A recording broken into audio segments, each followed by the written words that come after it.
Holy crap! Oh, net.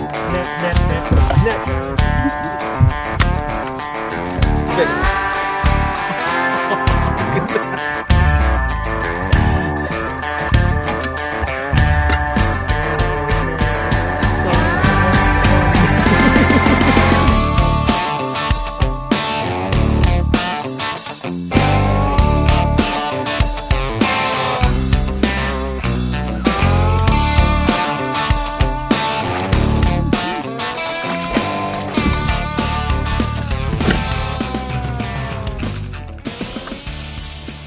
Alright, first one of the day. Hopefully first of many.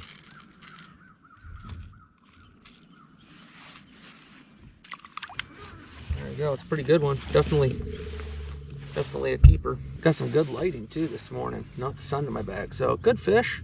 Good start to the day. Caught him on the old natural red wigglewort. This particular version of it is the deep diver. Isaac turned me on to that last year.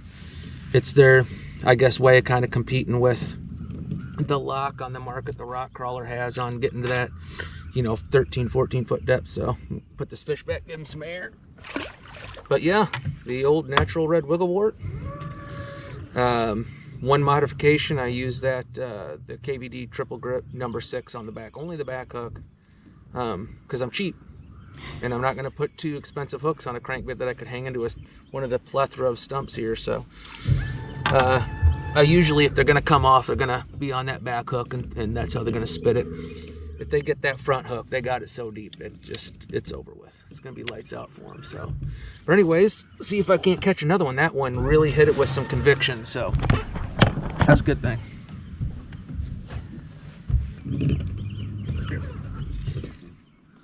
Better one?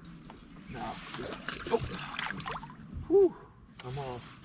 When you get right to the boat, it's like right here, just try to remember to just stop it just for a second. I've been catching a lot of them, following it all the way to the boat, and I'll just stop it just right when I think I should be able to see it.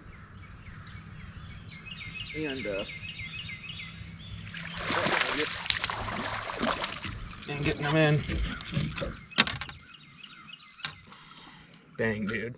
That's 4 bites and 30 yards worth of cast. There's another one, little Pomme special. 13-inch fish. Good one. Really ate it, boy. They're cold. Really cold on the hands. How do you like that reel? Smooth. That's how I feel about this. It's just like, like that kind of. I mean, that one there, dude, that is the original one. That is the first one you bought me. Very first one. Crazy. Oh, my God, I don't know how many can have. The amount of fish I've caught on that, absolutely unbelievable. That's a better one there. Something that? Yeah. No. I just got him hooked up funny. Here he comes. It's a good one. Yeah.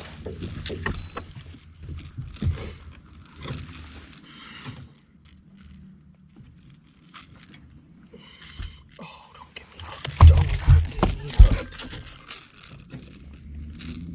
You're a sucker. Get away from my hand. All right, there he is. A little bit better one. Keeper.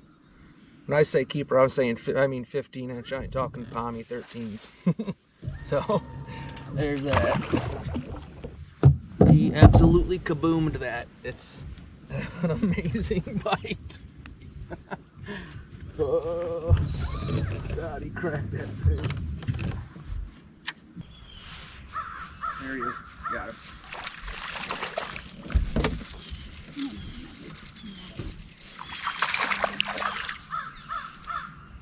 Gone.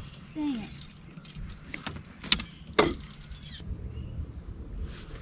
There he is.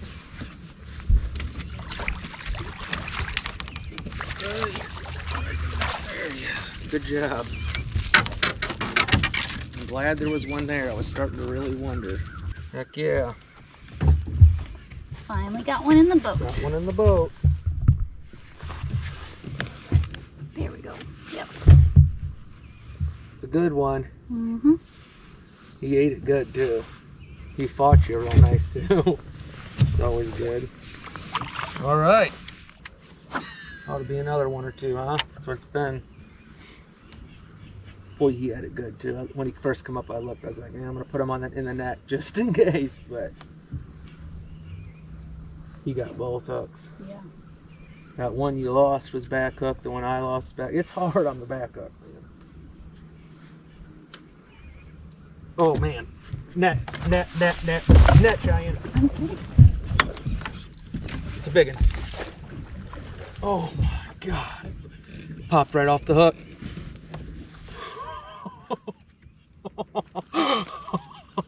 Look at that one.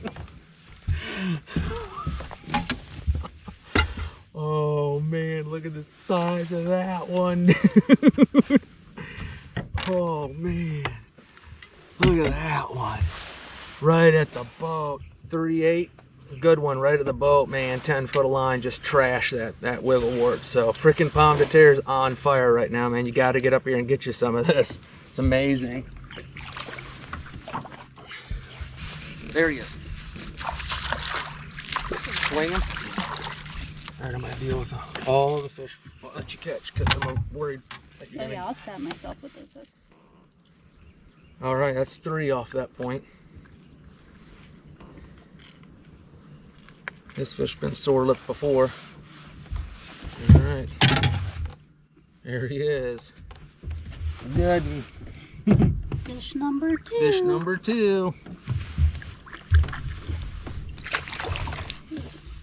Good job. Getting them in the boat. I could have lost that fish right there. Oh man, he came off the reel.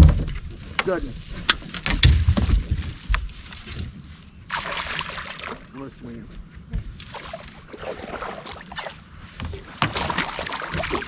Hey, you ate it good. Look at that.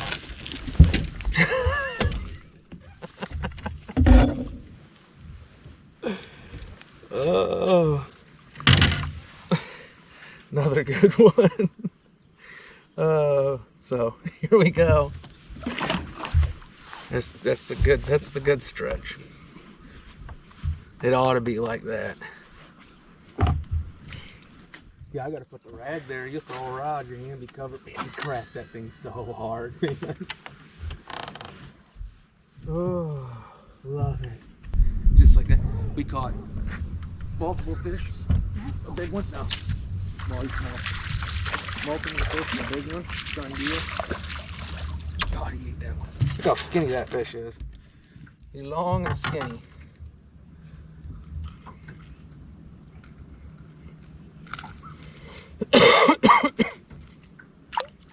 There he is. 45-degree rock bank. Water's 45 degrees. You know, that's something kind of want to talk about real quick too, because people want to talk about, well, when is the right time to throw a crankbait? I want to do wintertime cranking. I am not an expert on it. I only have a few years of experience actually really knuckling down and throwing a crankbait in the wintertime. Usually I was a jerkbait guy, and Jerkbait. yeah, I wish that I could go back in time on some of those days where like the jerkbait bite was okay, but I tried to force it and didn't throw a red crankbait. Anyways, when is the correct temperature to throw a wintertime crankbait? And what I mean by wintertime crankbait is usually going to be something that goes to 10 to 14 foot and is some kind of a crawl pattern and generally red. There are some days where you need to throw something that's more like a bait fish when they're kind of maybe around the timber if you're in timber on a 45-degree bank. So, but today we're throwing this, and this is what we're going to discuss. When do you throw what is considered a wintertime crankbait? Generally speaking, I'm going to start picking this up and seriously focusing on it once the water temps are that 55 and under.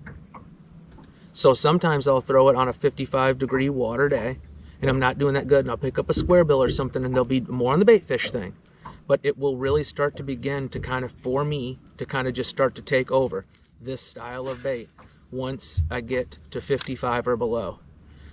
I'm confident in catching fish on cranking all the way till about 38 degrees. When I get below 38 degrees, it seems like I'm still going to catch them. It's not an issue if I'm going to catch them or not.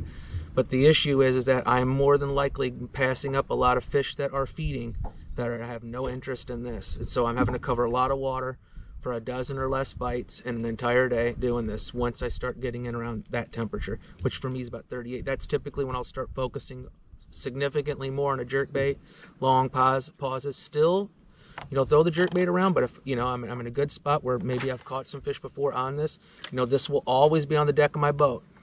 Literally all the way into probably May. One of these will be tied on.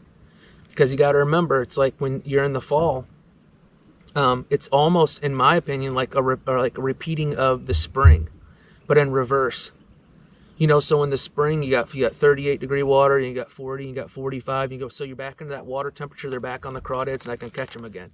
When I start getting into that, that above 55 degrees, it starts slowing down a little bit. Well, shoot, you don't see that until middle of April. So I just what I do is I just basically repeat the pattern in the spring.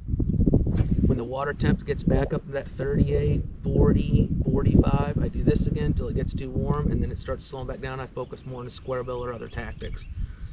And the fall, 70-degree water, then 60-degree water, it gets to 55, I pick this up, start focusing on it a little bit more. So that is the temperatures that when I know, like, if I'm not getting bit, it's just I'm not around the right fish because the conditions are correct, the water temperature's right. It's not an issue if they should be doing it. They are doing it, and then I just have to hunt down the correct location. Pea gravel, transitional bank, secondary points. Maybe the wind is the deal. Watercolor. There's other factors, but it's the temperature that tells me to start throwing it. So I know it was kind of long-winded, but I get asked that a lot. Like, when do you start throwing it? When do you have confidence in it? I don't want to do it too early. I don't want to do it beyond a certain water temperature. There is no too cold water for this. What happens is the water gets too cold to get lots and lots of bites on it, and that's when I have to change presentations, do something else. And as the winter progresses, the videos will come out and you'll see what I do when I get into those conditions. So, but right now, man, it is on fire. They're really eating it. So hopefully that helps somebody out there. Another question I get asked all the time is how the hell do you throw a spinnerbait in any kind of a breeze or a wind without blowing up the reel? And let me tell you right now, I blow up my reel. So much so that I literally just want to pull the plug on my boat, swim to shore, and take up golf. So, this is one thing that I'll do. When I am in the wind, I try to not do this. What you want to do is the wind's blowing right now, so this is a good example. Cheyenne's at a disadvantage because I'm standing off her right side, so she's going to have to do some kind of short overhand casting. But I come in, I cut into the wind. So I go like this. I cut into the wind. I do not try to do an arc. I don't try to underhand pitch it. I don't anything like that. If anything, I want the rod to come up like this and almost cut up just a little bit and then level off. Like this, and cut off a little bit and level off. That will reduce by more than 50% backlash in the wind. I'm using a Shimano Curado DC with that chip that really helps cut down on the wind. This is my first year with it. It's absolutely, totally amazing when you're using it in the wind. But I'm talking about when you're using just a straight up bait caster, like all these laying all over my deck and a whole rod box completely full of them. That's the method I take. I come down like this. I'm gonna roll into it. I'm gonna cut like that. That's the tactic that I use. You think you're gonna overhand cast into the wind, you're about to have a significantly reduced day in terms of enjoyment. Spotlight this baby. Got a good headwind. Shouldn't whiskey throttle my ass straight out of the boat in my own pea. Gonna do some peas, Isaac. Peas.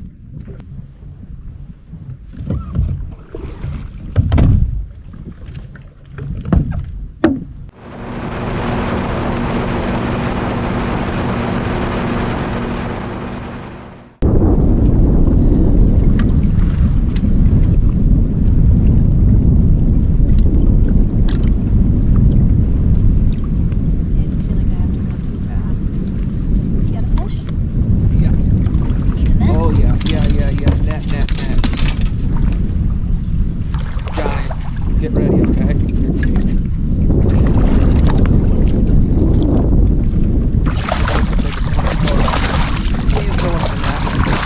Holy crap! That is huge. That is a huge fish.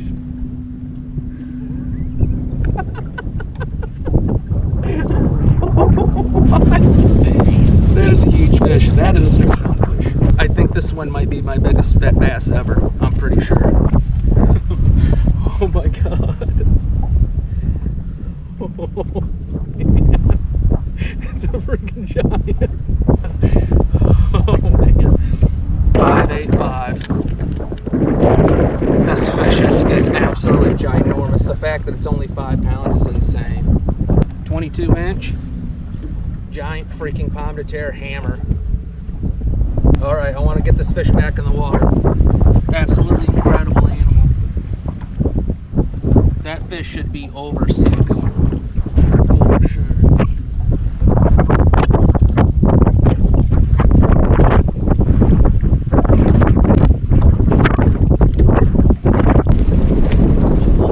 Pull. See you later, little gal.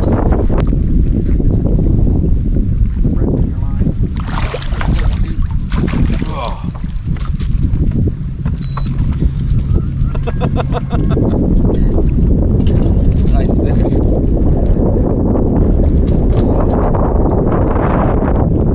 One of those.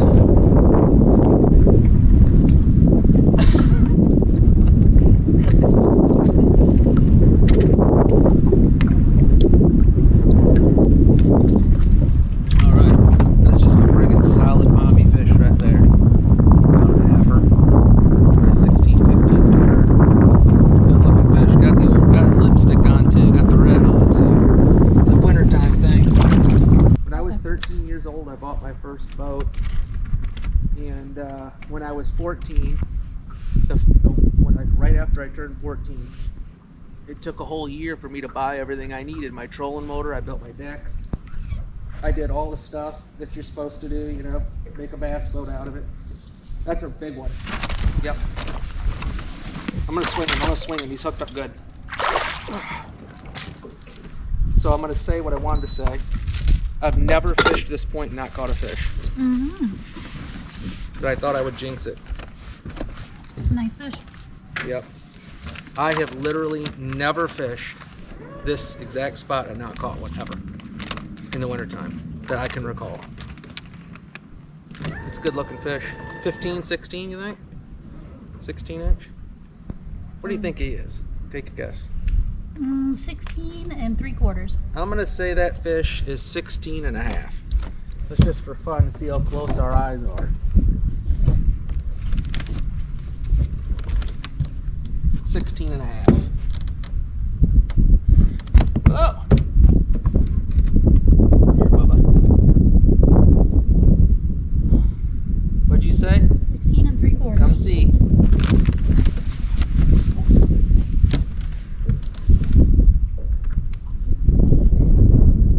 Between a 4 and a half. So our eyes are pretty good. Alright, there we go.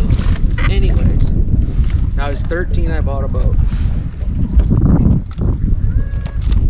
When I was 14, I had the boat rigged for bass fishing, like legit bass fishing. I had Dad back me in right there. We were in my boat. I have a picture of it. He took a picture. I had my deck and the trolling motor and the whole deal. I went right over here in November and just absolutely annihilated it. From that boat, which is what, 60 yards, 40, 60, to right here. Because this spot is 1000% getting bed. We could have put that boat anywhere. There's a boat ramp. You'll notice there's actually truly a boat ramp in every cove on Pomme de Terre. Not just some, it's every cove. I could have put it anywhere, but I put it here because we've caught so many bass here over the years. And, you know, I only had a trolling motor on the back. It was right before I could afford an outboard. So I couldn't go anywhere, so I was like, we'll just go to this cove and fish around.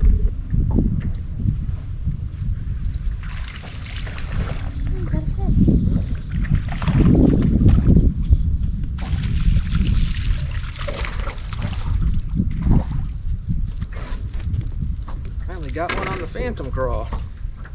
Pretty cool.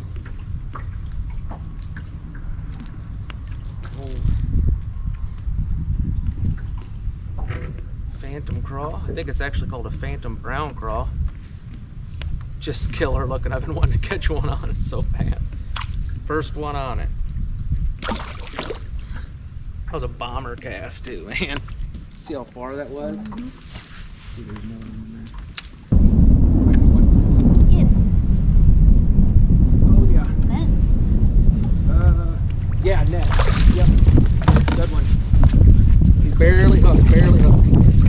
Whoo! That should have been your fish, man. Gummit. Here. There you go. This should have been yours, man. I gotta just put that down and start throwing that damn OG or something. I don't know yet because I probably went in the contact. Oh yeah, he's gonna eat it. He don't know who's throwing what. That's freaking damn near 4. Freaking one. God, this lake is just chock full of them. What a fish. Did the hook come out of him then? Yeah. Yeah, he was barely hooked. As soon as he got in the net. Man, that big one, the 5-pounder, did the same thing too. Come off right in the net. All right. That phantom craw. I'm starting to really like it.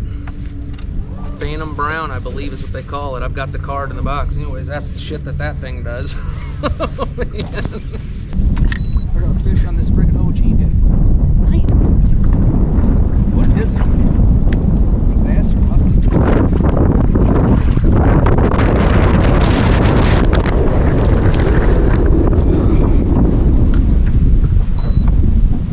I'll even pick that one up to try to avoid them.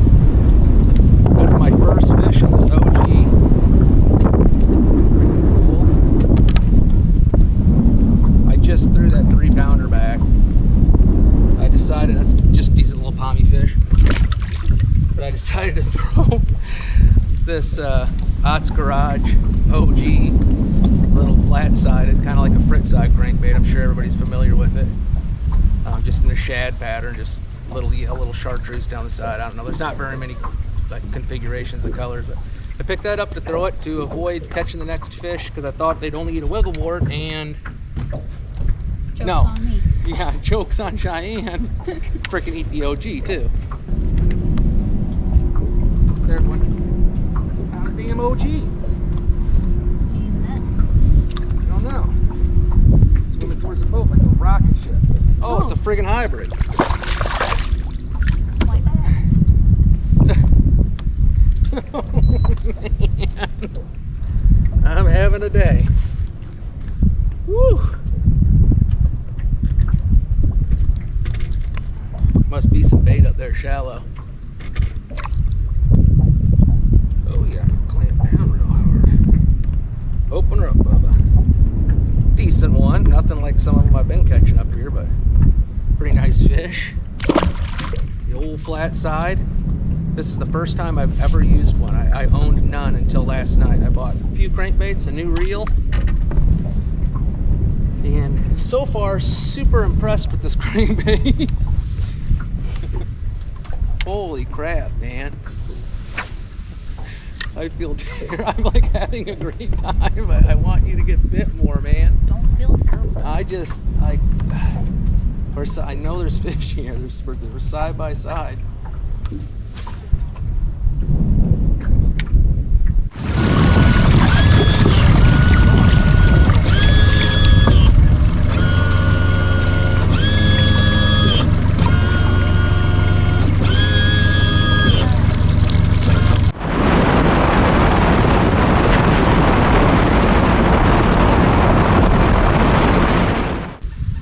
There he is. Net. Nope. That's the right depth. Good job, babe. We're getting smaller.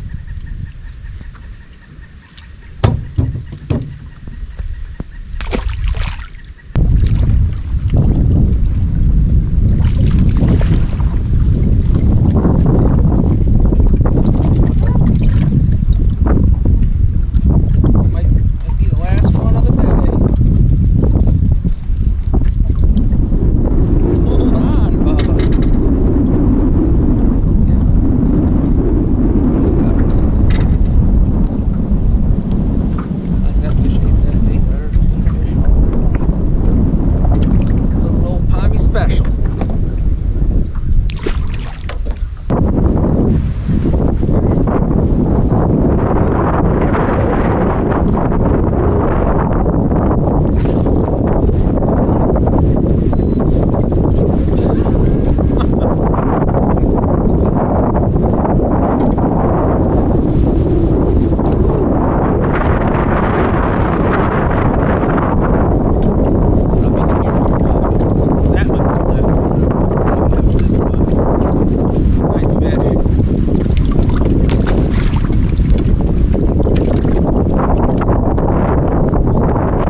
up, everybody just had the attitude. Lake Pomme de Terre, it's full of bass, but they're all dinks. You know? Like, they're good to fish bass, much as 12-inch bass. This lake's just fishing up. I don't know if it's just the way years ago. It's changed. I got a lot of players fishing up here. Very limited experience. The last couple of years, just coming up here, but I'm just trying to learn it.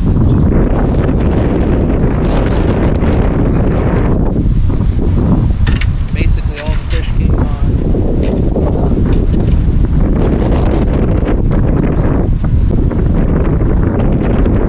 The natural red crawl wiggle work. You see me hold it up a million times. Greenback, expert deep diver. Just brand new, right out of the box. Change the hook out. Not bad. This one. I'll play games. Bunch of truck hooks. I believe that is the Phantom Brown Crawl. Caught a couple of really good ones on that today too. Just throwing something different. So Cheyenne was able to capitalize on the color that I had confidence in. And then actually ended up catching, I caught a good one on everything I threw today, but caught a real nice fish, probably 3.5, maybe 4, probably 3.5 on that, just an OG flat-sided Rapala crankbait. This is the Slim 6. I don't remember the color, but I don't think it really makes any kind of a difference at all in these 6 special color. I just picked one out that looked kind of like what the shad that I've been noticing that are kind of busting around the boat the last couple of trips up here looked like. It's got a blue bag, kind of chrome size, just beautiful. Man, I love the way this lure hunts is awesome. I have zero experience with flat side crankbaits. It's literally the first day I've ever thrown one. But I love it's just real tight. It's kind of subtle. But the best part is this thing throws like a bullet in the wind. And that's one thing. I love balsa baits, but that is for me been the downside for years, is that I want to fish in the wind. Basically, I'm running around the lake desperately looking for wind direction certain ways on certain banks. And I love the balsa and I love the way it hunts. And I mean, I got a lot of confidence in it. We've got a lot of videos where I throw like a Bagley Killer B or B2s, several springs. I've had a lot of success and I love them. I love just the nostalgia of throwing a wood bait too. I don't know, there's just something about it. But trouble is, in the wind, man, you're just blowing your dang reel up, and it's just a miserable kind of experience.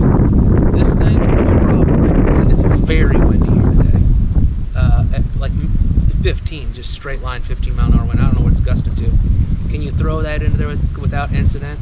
I mean, you got to know what you're doing, but it's absolutely totally possible with that bait. So really cool. Where previously, if I was throwing a killer bee or something, like you're screwed. There's no way you're going to get any kind of distance. So really cool. And also, my hands are all torn up from this thing. These hooks, I don't know what they're putting on them, but I think it said Gamakatsu. I catch last night. Dude, that's a legit ass serious hook. I mean, that thing's so sticky. If I get anywhere around it, I'm hung on it. So that's pretty cool. I don't feel like I have to dump $5 worth of hooks into it. I think these crankbaits were $12 or something. I kind of wish I remembered the color, but at any rate, that's a perfect deal.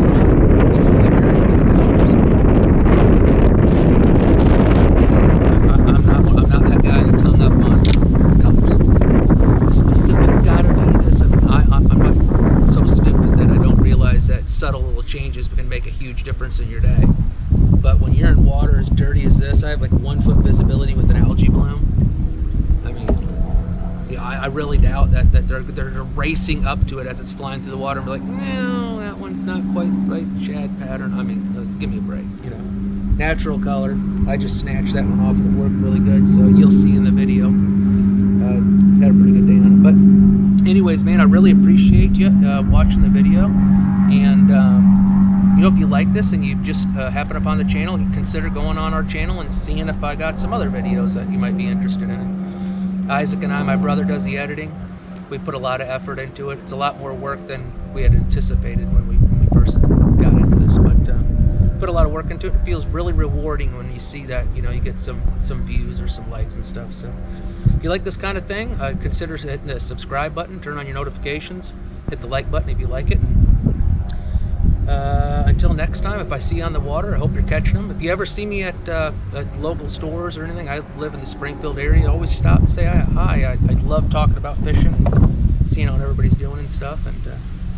But anyways, till next time, see ya.